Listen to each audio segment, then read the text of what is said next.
Olá, seja muito bem-vinda, seja muito bem-vindo a mais um mergulho profundo aqui no nosso programa. Hoje a gente continua a nossa série patrística, explorando o pensamento dos primeiros grandes gigantes intelectuais do cristianismo. E o tema de hoje é uma das questões mais antigas e angustiantes da humanidade, sabe?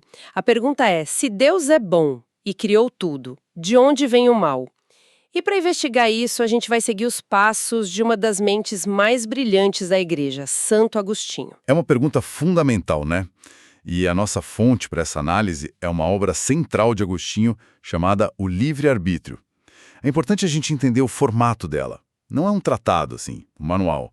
É um diálogo filosófico, uma conversa bem intensa entre ele e um amigo, Evódio. Isso foi escrito ali entre os anos 388 e 395. E olha, para a gente ter uma ideia do peso disso, é bom situar no tempo. A gente está falando de um texto escrito uns 360 anos depois da morte de Cristo. É um período em que a doutrina cristã ainda estava sendo, digamos, solidificada. Mas essa discussão que a gente vai ver, nossa, ela já revela traços muito, mas muito detalhados do pensamento católico. Sem dúvida. A base de muita coisa que a igreja ensina até hoje já estava sendo formulada ali. Então vamos começar. A conversa lá no livro abre com a pergunta na lata, né? O amigo de Agostinho pergunta: diga-me, por favor, seria Deus o autor do mal? Como Agostinho começa a responder isso? Bom, ele começa como um bom filósofo, primeiro definindo os termos. Ele fala tipo, calma, de que mal a gente está falando? Porque, segundo ele, a gente usa essa palavra para duas coisas bem diferentes. Tem o mal que alguém pratica, que a gente chama de pecado. Certo. A ação, exato. E tem o mal que alguém sofre. Um castigo, uma doença, uma perda. A consequência. Isso. E com essa distinção na mão, o raciocínio dele flui. Primeiro, se Deus é a bondade absoluta, ele não pode, por definição, praticar o mal. Ele não pode pecar. Seria uma contradição. Mas, por outro lado, se Deus é perfeitamente justo, ele precisa. Bom, ele distribui recompensas aos bons e castigos aos maus. E esses castigos são o mal que se sofre, é a justiça dele em ação. Entendi. Então Deus não é o autor do pecado, mas ele é o autor da justiça que pune o pecado. Mas isso ainda deixa a pergunta principal no ar, né? Se Deus não é quem pratica o mal, quem é? De onde vem o pecado? E essa pergunta joga a gente direto pro contexto histórico da obra. Agostinho não estava só refletindo. Ele estava, na verdade, combatendo uma heresia muito forte na época, o maniqueísmo. E o mais curioso é que ele mesmo tinha sido seguidor dessa doutrina, né? Por quase 10 anos, então ele conhecia o inimigo por dentro como ninguém. E o que os maniqueus diziam, afinal? A ideia deles era, à primeira vista, bem lógica. Eles acreditavam que existiam dois princípios eternos e opostos no universo. Um princípio do bem, da luz, e um princípio do mal, das trevas. Quase como dois deuses em guerra. Ah, então o ser humano seria só o campo de batalha. Exatamente. O mal que você fazia não era bem culpa sua. Era tipo o princípio do mal que habitava em você que te forçou a fazer aquilo. Uma desculpa bem conveniente, né?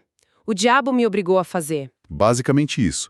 O maniqueísmo tirava a responsabilidade do homem. E é contra isso que Agostinho escreve o Livre-Arbítrio. Ele precisava provar que a origem do pecado está em nós. Certo, então ele já descartou Deus e um antideus.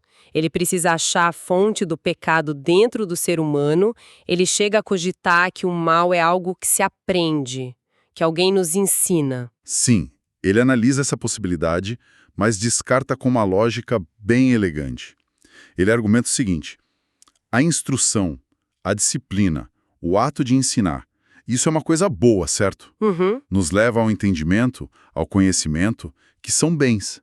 Logo, a verdadeira instrução só pode ensinar o bem. Entendi a lógica. Praticar o mal seria, então, o contrário disso. Seria se afastar da instrução e não aprender com ela. Perfeito. O mal seria um movimento de recusa à inteligência, à ordem, não algo que se aprende, mas uma recusa em aprender o que é bom. Ok, a investigação está ficando cada vez mais focada. Se o mal não vem de Deus, não vem de um princípio maligno e nem é aprendido, o que ele é, afinal de contas. E essa é a grande virada, a conclusão do primeiro livro da obra. Agostinho diz que a raiz de todo pecado é um ato interior.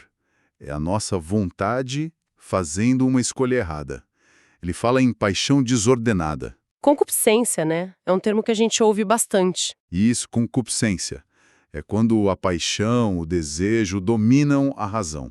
E o que isso quer dizer na prática? É querer muito alguma coisa? É querer a coisa errada. Ou melhor, na ordem errada. Pensa assim, existem bens eternos, imutáveis, como a verdade, a virtude, o próprio Deus. Certo. E existem bens temporais, que são bons, mas são inferiores. Dinheiro, fama, prazeres. Coisas que a gente pode perder mesmo sem querer. O pecado é exatamente esse movimento. É a nossa vontade escolhendo amar mais o bem passageiro do que o bem eterno. É a gente preferir o prazer imediato de um chocolate em vez da saúde a longo prazo, só que numa escala cósmica. É uma ótima analogia. A origem do mal, do pecado, é o mau uso de uma coisa boa que Deus nos deu. A liberdade de escolher, o nosso livre-arbítrio. Ok, a lógica dele é clara, mas isso me gera um incômodo. Se o livre-arbítrio é a arma do crime, por que Deus nos deu essa arma? Não parece uma falha de projeto? Não teria sido melhor não tê-lo? Essa é a pergunta de $1 milhão.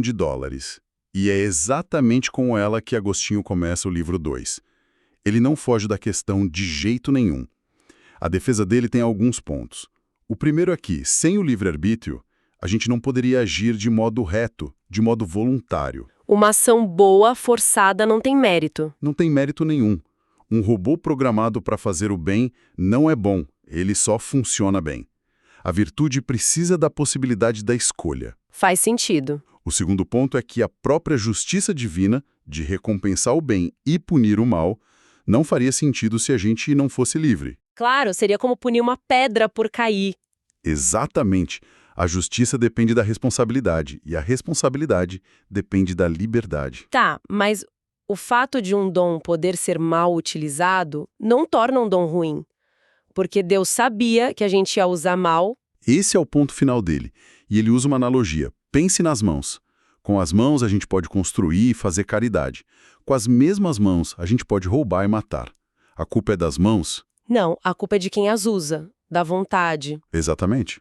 A culpa está em quem usa mal a ferramenta, não na ferramenta. O livre-arbítrio é esse bem poderoso que nos torna capazes de amar de verdade, mas também de pecar. Então a grande sacada de Agostinho, influenciado ali pelos neoplatônicos, é que o mal não é uma coisa, uma substância. Isso. O mal não é uma força, como os maniqueus pensavam. Ele é uma ausência, uma privação do bem. Perfeito. É o buraco onde o bem deveria estar. E se o mal não é uma coisa, Deus não o criou. Agostinho chama o pecado de causa deficiente. É um movimento de se afastar de Deus, que é o bem supremo, e se voltar para as criaturas, para os bens inferiores. É uma aversio a Deus, um afastamento de Deus, e uma conversio ad criatura, uma conversão à criatura. Mas ainda resta um paradoxo, que ele mesmo enfrenta no livro 3. Se Deus, na sua presciência, sabe de antemão que eu vou pecar amanhã, a minha escolha é realmente livre? Ou eu sou só um ator seguindo um roteiro que já foi escrito? Essa é talvez a parte mais sutil e genial do argumento. A solução de Agostinho é: prever não é forçar. A presciência de Deus não anula a nossa liberdade. Na verdade, ela inclui. Como assim? Pensa que você está no topo de uma montanha, olhando uma estrada lá embaixo. Você vê um carro vindo e vê que lá na frente a estrada se divide em duas. Certo. Da sua posição, você vê o motorista virando o volante e escolhendo o caminho da esquerda. O fato de você ter visto a escolha dele não o forçou a escolher. Ele escolheu livremente. Entendi a analogia. A sua visão de cima não interfere na liberdade de quem está na estrada. Exatamente. A presciência de Deus é análoga a isso, mas infinitamente mais perfeita. Ele prevê o ato livre como um ato livre. Ele sabe que vamos escolher pecar, mas não nos obriga a isso. E como ele conecta esses pontos todos com as doutrinas católicas que estavam se formando. O pecado original, por exemplo? Se conecta de forma perfeita. Ele diz que essa nossa condição atual, essa dificuldade que a gente sente para fazer o bem, essa ignorância, isso não é o nosso design de fábrica. É uma penalidade justa pelo primeiro pecado, o de Adão e Eva. Ah, então isso já estabelece a base para a necessidade da graça? Exatamente. Se a nossa vontade está, digamos, ferida por essa queda original, a gente precisa de uma ajuda externa, uma ajuda de Deus para nos curar e nos guiar. O tema da graça se tornaria central na teologia dele mais tarde. E a redenção, onde Cristo entra nisso tudo. No centro, o livro já fala explicitamente da obra da redenção e de sermos resgatados pelo sangue de Cristo. Para Agostinho, o problema do mal não é só um quebra-cabeça filosófico. É uma condição existencial da qual precisamos ser salvos. A resposta final não é uma teoria, é uma pessoa. Então, no fim, mesmo com todo o pecado e sofrimento, o universo continua sendo bom para ele? Sim. E essa é a conclusão magnífica da obra. Para Agostinho, a beleza e a perfeição do universo não são destruídas pelo pecado. Na verdade, até a penalidade que os pecadores sofrem contribui para a ordem do todo, porque manifesta a perfeita justiça de Deus. Por isso, a conclusão final do livro, em todas as circunstâncias, é de louvor ao Criador. Resumindo, então, a solução de Santo Agostinho é que o mal moral, o pecado, não vem de Deus, nem de uma substância do mal. Ele vem do mau uso de um grande bem que recebemos. O livre-arbítrio é uma escolha voluntária nossa de se afastar do bem supremo em favor de bens inferiores. Exatamente. E essa visão desenvolvida há mais de 1.600 anos continua sendo a base do entendimento cristão sobre liberdade, pecado e responsabilidade. Ela mostra como a presciência de Deus e a liberdade humana coexistem, e como até as consequências do mal estão inseridas na ordem da sua justiça e providência. É uma obra realmente densa. A gente mal arranhou a superfície aqui. Para quem se interessou, a leitura completa de O Livre-Arbítrio, da coleção patrística, é fortemente recomendada. Convidamos você a nos acompanhar no próximo encontro, onde continuaremos nossa jornada pelo pensamento dos pais da Igreja.